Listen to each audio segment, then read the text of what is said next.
Ang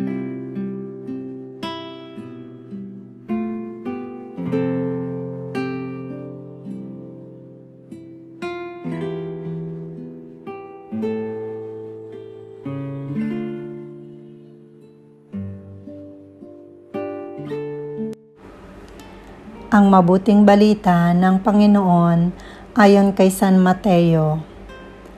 Noong panahong iyon, lumapit si Pedro kay Jesus at nagtanong sa kanya, Panginoon, makailan kong patatawarin ng aking kapatid na paulit-ulit na nagkakasala sa akin? Makapito po ba? Sinagot siya ni Jesus, hindi ko sinasabing makapito, kundi 70 ulit pa nito. Sapagkat ang paghahari ng Diyos ay katulad nito. Ipinasya ng isang hari na pagbayarin ng kanyang mga lingkod na may utang sa kanya. Unang dinala sa kanya ang isang may utang na 10 milyon piso. Dahil siya ay walang ibayad, inuutos ng hari na ipagbili siya ng kanyang asawa, mga anak at lahat ng ari-arian upang makabayad. Nanikluhod ang taong ito sa harapan ng hari at nagmakaawa.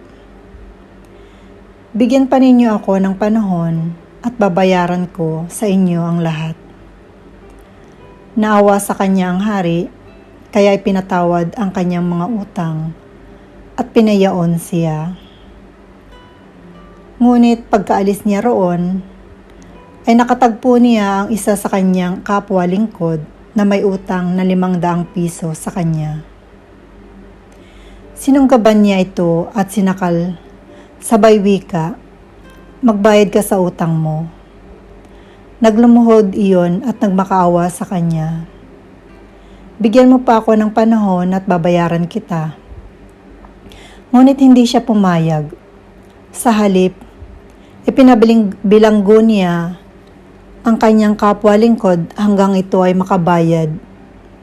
Nang makita ng kanyang mga kapwa lingkod ang nangyari, sila'y labis na nagdamdam. Pumunta sila sa hari at sinumbong ang nangyayari. Kaya't ipinatawag siya ng hari. Ikaw napakasama mo, sinabi niya.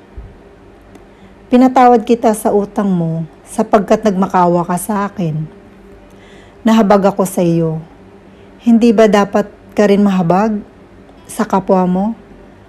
At sa galit ng hari, siya ay pinabilanggo hanggang mabayaran niya ang kanyang utang.